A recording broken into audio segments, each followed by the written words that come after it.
Not all running back situations are created equal. In this video, I'm going to talk to you guys about 4 players that I want to target late in that zero RB strategy.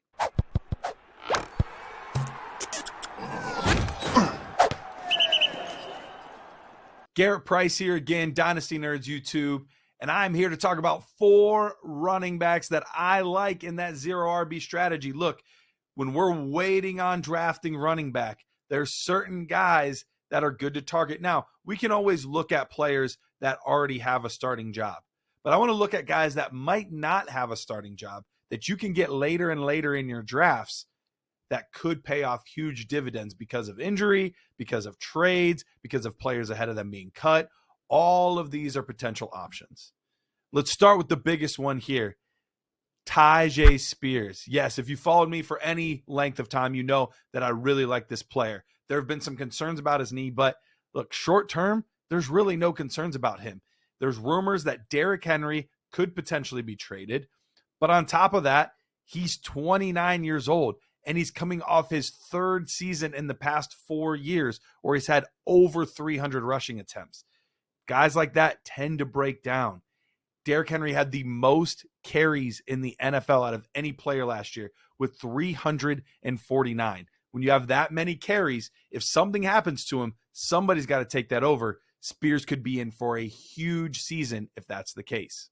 Next guy on the list for me also had a running back in front of him that had a ridiculous carry load last year. I'm talking Zamir White. Yes, we didn't see as much from Zamir White in year 1 that we might have wanted, but Josh Jacobs last year came off a season with 340 carries. That was second most in the NFL.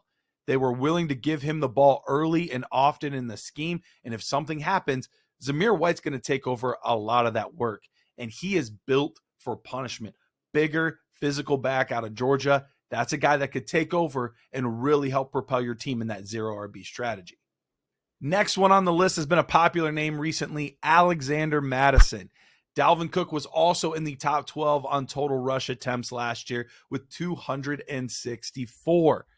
With that, there's rumors that he could be cut. Now, we're past June 1st. He has not been cut yet, so maybe he will still be here. But even if so, he hasn't always been the most consistently healthy. Something happens, and that's what this RB strategy is considering. Those guys that something could happen to the guy in front of him. Alexander Mattison has shown that he can be a top 12 running back already.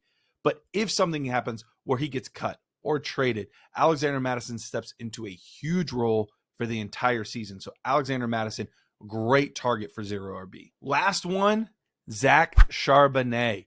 Last year, despite missing several games, Kenneth Walker was still in the top 12 in total rushing attempts. That being said, he could get hurt again. And if so, we know that this team wants to run the football. Charbonnet is going to have some standalone value with pass catching, goal line work, but he could get a huge workload if something were to happen.